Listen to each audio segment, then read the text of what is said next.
Voici donc la nouvelle photographie de notre Assemblée nationale très morcelée. Les résultats officiels ont été publiés ce matin. 182 députés pour le nouveau Front populaire, 165 pour le camp présidentiel Ensemble, 143 pour le Rassemblement national et ses alliés. Des résultats donc bien différents de ceux du premier tour et surtout, vous le voyez, 3 forces sans aucune majorité. Comment réagissez-vous face à ce risque d'un pays ingouvernable ? Suzanne Prez et Étienne Bonneau sont à Aix-en-Provence où les votes sont à l'image de cette fragmentation. Pour décrire les résultats, un mot ce matin. Inattendu. Imprévisible, comme notre président de la République. Pas de grand gagnant, mais une nouvelle Assemblée nationale composée de 3 blocs. Sur ce marché, difficile d'y voir clair. Je trouve que c'est partagé, que c'est ingouvernable et qu'on ne sait pas ce qu'on va devenir. Moi je trouve ça plutôt bien qu'on n'ait pas de bloc qui écrase tous les autres. Et je trouve ça assez bien qu'on puisse revenir à du parlementarisme, donc le fait de discuter. On n'est jamais clair, nous, en France. Jamais. Un second tour marqué par les nombreux appels à faire barrage, 224 désistements en une semaine et un net recul du Rassemblement national dans les votes. Soulagement, mais compliqué. Pourquoi ? Parce qu'il va falloir composer avec tout le monde. J'avais tellement peur que le RN passe que je trouve plutôt bien. Justement, ça va obliger à des compromis. De potentiels compromis. Dans les conversations, place désormais à certaines interrogations pour savoir comment mettre sur pied un gouvernement qui ne soit pas censuré. Je pense qu'il n'y a pas d'autre solution qu'une coalition. C'est nouveau et ça peut amener beaucoup de changements, beaucoup de choses positives. Ce sera forcément entre le centre et la gauche. Le centre, donc Ensemble, ayant été quand même assez farouchement opposé à ce que LFI travaille avec eux, j'ai du mal à voir comment ils vont pouvoir former un gouvernement. À Venelle aussi, commune voisine, les discussions sont animées. Qui pour gouverner? Et là, la Marseillaise, le nouveau Front populaire prend la main. Dans ce café, beaucoup de questions restent en suspens. Quels effets, voilà. Qu'est-ce que cela va donner en fait, en réalité? Qui sera le Premier ministre? On ne sait pas. Moi, je ne sais pas. À ce stade, il est trop tôt pour le savoir. Les électeurs devront donc encore s'armer de patience. Le premier renseignement de ce scrutin, effectivement, c'est qu'aucune majorité claire n'émarge des résultats. La France est coupée en 3 blocs avec peu d'écart. Que faut-il retenir de ce nouveau rapport de force? Qui progresse le plus? Qui s'effondre? Qui résiste? Sophie Chevalreau, Léa Merlier et Soline Caffin. La joie des électeurs de gauche à la mesure de la surprise générale. Le nouveau Front populaire est arrivé en tête, mais sans majorité absolue. Les résultats définitifs dessinent 3 blocs distincts dans la nouvelle Assemblée. Le bloc de la coalition de gauche, celui du groupe Ensemble, bloc présidentiel, et enfin celui du Rassemblement national et ses alliés. Le nouveau Front populaire, première force politique du pays, mais le parti à avoir obtenu le plus de voix, c'est le Rassemblement national, plus de 8 700 000, sans compter les voix données aux candidats alliés, les Républicains. La composition de l'Assemblée nationale change considérablement par rapport à 2022. Quel parti gagne des sièges? Quel parti en perd? Le RN passe de 89 à 143 députés, 54 de plus. LFI devrait conserver ses 75 députés. Le PS double ses sièges, une 60aine désormais. Les écologistes sont également plus nombreux, une 30aine. Dégringolade en revanche pour la majorité présidentielle qui perd 85 sièges. Voici la carte des résultats du premier tour, le RN est en violet. Et voici celle du second tour. Comment expliquer une telle différence? Sur les 149 duels entre le Rassemblement national et le nouveau Front populaire, l'Union de la gauche en a remporté 88. Et sur les 134 duels entre le Rassemblement national et la majorité présidentielle, 112 ont été remportés par Ensemble. La première séance plénière à l'Assemblée se tiendra dans 10 jours. Oui, la gauche est donc arrivée en tête et elle espère maintenant envoyer à Matignon un Premier ministre issu de son camp. Le nouveau Front populaire a fait savoir ce matin qu'il présentera une candidature dans la semaine.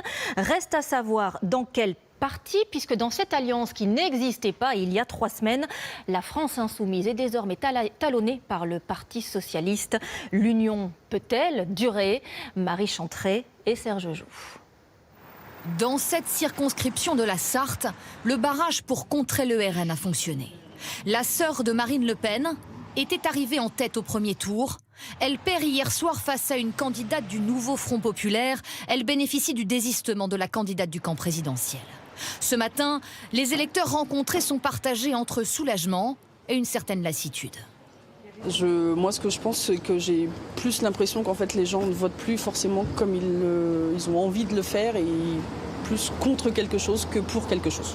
Par conviction, non, pas au second tour parce que y avait rien, dans l'offre présentée, rien ne me plaisait.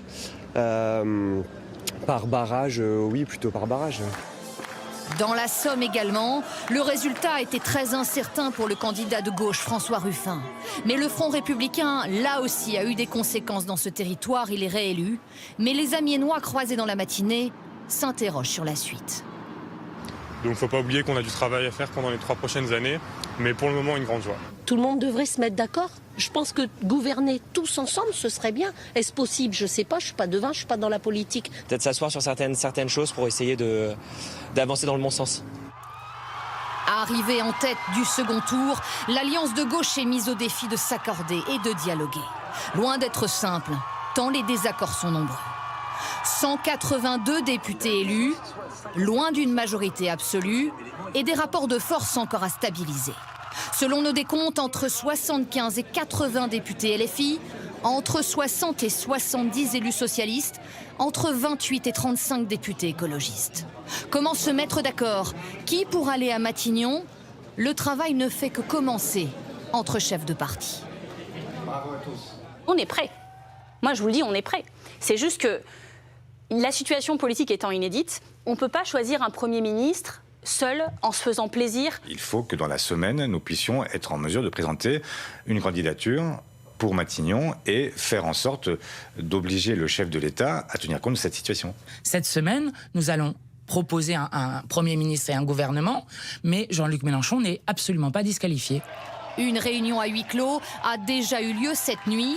D'autres sessions de travail doivent avoir lieu cet après-midi avec un double enjeu, se mettre d'accord sur un nom de Premier ministre et définir les lignes du programme qu'ils proposeront pour gouverner. La situation actuelle résumée dans ces 3 unes du jour. La surprise et le flou, la France coupée en 3 et cette question surtout qui revient. Et maintenant, qui pour gouverner? Ce matin, Emmanuel Macron a refusé la démission de Gabriel Attal. Il lui demande de rester pour la stabilité du pays. Alors, quelles alliances peuvent être nouées et avec qui? Bastien Auger et Kittery Nguyen Long. À Matignon ce matin, les camions de déménagement préparent déjà le départ de Gabriel Attal. Sur les réseaux sociaux, il se montre encore au travail avec ses équipes, avant de se rendre en fin de matinée à l'Élysée, remettre sa démission au président de la République, mais il ne partira pas tout de suite. Le président de la République a demandé à Gabriel Attal de rester Premier ministre pour le moment afin d'assurer la stabilité du pays. Et gérer les affaires courantes ainsi que les Jeux Olympiques. J'assumerai bien évidemment mes fonctions aussi longtemps que le devoir l'exigera. Il ne peut en être autrement à la veille d'échéances si importantes pour notre pays. Car Emmanuel Macron compte prendre son temps avant de nommer son futur Premier ministre. Il a demandé au parti de tenter de trouver une majorité stable. Le président nomme le Premier ministre, c'est la seule chose qui est inscrite dans le texte. Néanmoins, la coutume, c'est de nommer le Premier ministre dans le bloc qui vient de remporter les élections législatives. La gauche veut donc gouverner, mais n'a pas assez de députés pour faire passer ses lois seule. Car pour avoir la majorité absolue, il faut 289 sièges. Le bloc de gauche en est loin, tout comme les autres blocs. Pour gouverner le pays, le nouveau Front populaire aurait donc besoin du renfort d'une centaine de députés, soit texte par texte, soit en tentant de trouver une coalition, ce qui n'est pas gagné. Nous ne voulons pas, pour ce qui concerne les forces de la majorité sortante, les forces du bloc central, gouverner avec les extrêmes que nous avons combattus. Donc c'est non pour la France insoumise. Donc il y aura quand même de toute façon un problème de majorité. Voilà pourquoi les troupes d'Emmanuel Macron envisagent déjà une autre solution. Vous excluez les extrêmes à l'extrême gauche et à l'extrême droite, et vous avez là un ensemble démocrate et républicain. De Marine Tondelier à Laurent Wauquiez, si on vous suit. Oui, oui. Une majorité qui réunirait une partie de la gauche, la droite, le centre. Là non plus, ce n'est pas gagné. Je vois bien la tentation des tractations, des combinaisons, pour échafauder des majorités contre nature. Pour nous, il n'y aura ni coalition, ni compromission. Bref, ce n'est que le début des discussions, des allers-retours, comme celui de Gérald Darmanin à l'Élysée ce matin, sans aucune garantie d'aboutir à une formule stable. Ce qui se passera, c'est peut-être un gouvernement d'une couleur dans un premier temps, puis à une mesure un peu particulière ou tendancieuse, eh bien, il peut tout à fait être renversé, puis une autre majorité trouver une forme de coalition, puis à nouveau être renversé, et pourquoi pas un gouvernement technique. Quoi qu'il arrive, Emmanuel Macron n'aura pas le droit de dissoudre avant 1 an cette nouvelle Assemblée nationale. Effectivement, ce n'est vraiment que le début des tractations. Dans ce contexte, que va décider l'Union de la gauche? Peut-elle vraiment travailler avec Emmanuel Macron? Sur quel programme, quelles mesures sur le fond? Écoutez ces paroles d'électeurs qu'ont recueilli Lucas Ajdela, Simon Amblo et Thibaut Bruck dans la circonscription où l'ancien président François Hollande a été élu. Impossible d'y échapper. Ce matin, la politique est au cœur de beaucoup de conversations à Tulle. La possibilité d'une arrivée au pouvoir du Rassemblement national est écartée. Et toi, t'en penses quoi? Moi, je suis très fière. C'est la France, c'est la vraie France. Difficile pourtant d'avoir une idée claire de ce qui va se passer désormais. Je ne sais pas ce que ça va devenir. On voit pas le bout du chemin, quoi. Ça va être le foutoir en pleines vacances. On va attaquer les Jeux Olympiques. Je crois qu'ils vont pas faire grand-chose. Certes, la gauche est arrivée en tête, mais sans majorité absolue, quels alliés pour appliquer le programme du nouveau Front populaire? Qui pour voter la suppression de la réforme des retraites, le rétablissement de l'USF ou le SMIC à 1 600 € net? Avec qui on fait voter ça? Avec les macronistes qui ont eux-mêmes mis ça en place? Ça me fait rire carrément. Non, mais oui, mais je sais pas comment ils vont faire. Je vous mens pas, je sais pas, mais bon. Je pense qu'ils vont devoir faire des concessions quand même. Vous aimeriez que tout le monde travaille un peu ensemble là, qu'ils se mettent un petit peu autour d'une table et qu'ils se mettent d'accord? Ouais, mais alors je veux voir la scène. Hein. Franchement, je veux voir le truc. Vous y croyez pas? Non. Mais avant même de parler de nouvelles alliances, le nouveau Front populaire peut-il tenir? Certains électeurs sont sceptiques. Je suis pas sûre que les socialistes avec LFI, ça va faire bon ménage. Je suis pessimiste. Malgré toutes ces incertitudes, les supporters de François Hollande affichaient leur satisfaction hier soir. Selon l'ancien président, la gauche devra gouverner, même sans majorité absolue. Le Parlement va devenir moteur dans cette période. Donc ça va obliger à chercher texte par texte des majorités. C'est ça qui va se produire. En Corrèze, comme partout, la gauche est soulagée, mais elle est encore loin d'avoir la garantie de pouvoir appliquer son programme. Le Rassemblement national, de son côté, échoue dans son accession au pouvoir, mais il progresse. 143 députés avec ses alliés contre 89 dans l'Assemblée sortante. Le parti dénonce des alliances contre nature dans l'entre-deux tours pour lui faire barrage. Alison Tassin, Nicolas Laurent et Luigi Lacides. Dans les rues de Vire ce matin, un constat. Le Front républicain a fonctionné. 7 points derrière le RN au premier tour, Elisabeth Borne l'emporte, aux grandes dames des électeurs du Rassemblement national. C'est une alliance contre nature. Je ne pensais pas que le report de voix se ferait sur Borne. Voilà. Donc je pensais que les gens de gauche auraient en travers de la gorge la réforme des retraites. Ça sent la bidouille. Voilà, tout simplement. Pourquoi? Mais parce que j'estime que chaque parti a ses idées. Chacun vote pour son parti. Les électeurs de gauche n'ont pas hésité. Ils ont voté pour l'ancienne première ministre, malgré des souvenirs douloureux.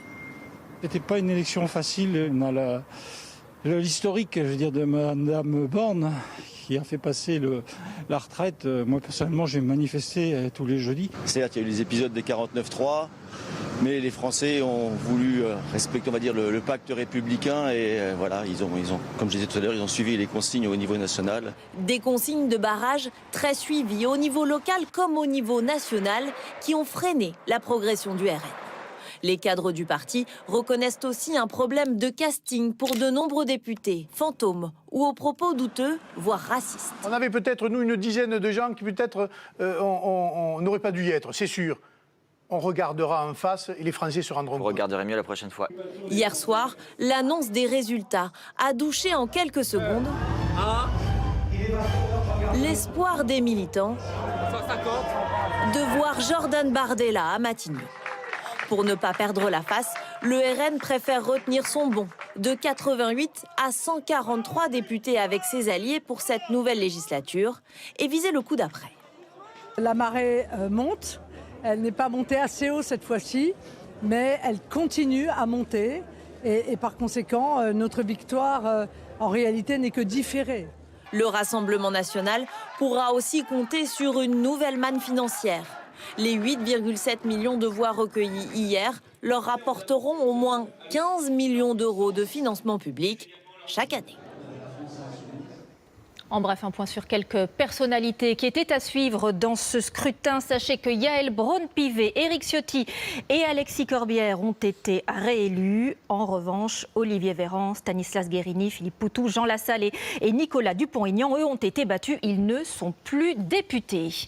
Bonjour Adrien Gindre, Bonjour chef de notre service politique. Vous nous avez rejoint car maintenant, il va falloir trouver une coalition. Alors en France, c'est nouveau, nous n'y sommes pas habitués, contrairement à ce qui se fait par exemple chez nos voisins belges. 7 partis réussissent à travailler ensemble. Comment font-ils? Qu'est-ce que cela veut dire concrètement pour les habitants? C'est un reportage de Marion Fiat et Pierre Humet. C'est la une de tous les journaux belges. Des gros titres, des pages spéciales et des premières analyses. À Bruxelles ce matin, les Belges se sont réveillés avec l'actualité française, stupéfaits. Maintenant, à voir dans les prochains mois comment ça va se passer. Mais... En Belgique, que l'on qualifie facilement d'ingouvernable, aucun parti n'a obtenu la majorité depuis 1954. Aujourd'hui, le gouvernement est composé de 7 partis. Alors les projets de loi font l'objet d'une entente, les chefs de parti négocient et c'est donnant-donnant. Là où, par exemple, les écologistes ont obtenu un refinancement des transports en commun ferroviaires, la droite a plutôt obtenu le prolongement de 2 réacteurs nucléaires, alors que les écologistes souhaitaient la fin du nucléaire en Belgique. Et ça n'a pas empêché la Belgique de se réformer. Avec cette coalition appelée Vivaldi, en rapport avec les 4 saisons qui se succèdent en harmonie, depuis 2020, le gouvernement a voté une hausse du salaire minimum, une réforme des retraites et un assainissement du budget. On appelle ça le compromis belge.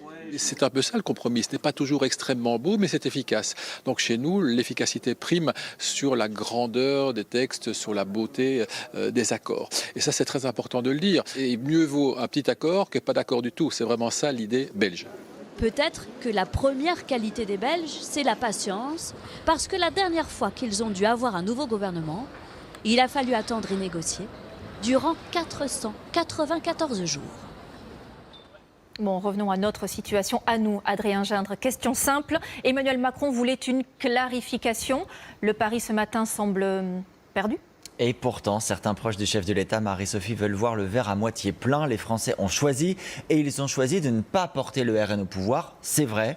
Mais quand on regarde les choses en face, tout de même, passer de 250 députés à 165, c'est une drôle de clarification pour cette majorité sortante. On pourrait même dire une fragilisation. Écoutez d'ailleurs à ce sujet l'ancien Premier ministre, Édouard Philippe, et le ministre Gérald Darmanin. La décision de dissoudre l'Assemblée nationale, qui devait être un moment de clarification, a au contraire conduit à une grande indétermination. La droite républicaine reste très forte et moi je constate, c'est ce que je porte en tant qu'homme de droite républicaine et populaire qui soutient le président, qu'il faut peut-être s'ouvrir à cette droite républicaine un peu plus qu'on ne l'a fait auparavant et trouver cette alliance politique sans doute demain. Alors, s'ouvrir, dit Gérald Darmanin, cela peut se traduire comment ? Si on l'écoute, tout est possible. En théorie, d'accord. En pratique, on va compter ensemble. Je vous disais 165 élus de la majorité présidentielle. Oui. 66 LR, ce qu'il appelle justement cette droite républicaine. Ça fait 231. Or, la majorité absolue, c'est 289. S'ouvrir à la droite républicaine, ça ne suffirait pas à la majorité sortante pour rester en place. Il va aussi falloir, le cas échéant, regarder vers la gauche. D'ailleurs, le ministre de l'Intérieur, en ce moment même, réunit une trentaine de députés Renaissance pour en parler. Merci Adrien pour ces précisions. J'ajoute qu'hier soir, Quelques incidents ont éclaté dans plusieurs villes comme Paris, Rennes, Nantes, où un policier a été blessé, et Lyon, ici à l'image. Des commerces ont été pris pour cible. Il y a eu des affrontements avec les forces de l'ordre. 30 000 policiers et gendarmes avaient été mobilisés. Pour connaître tous les résultats de ce scrutin, pour savoir par exemple comment a voté votre commune, rendez-vous sur notre site ou notre application TF1 Info.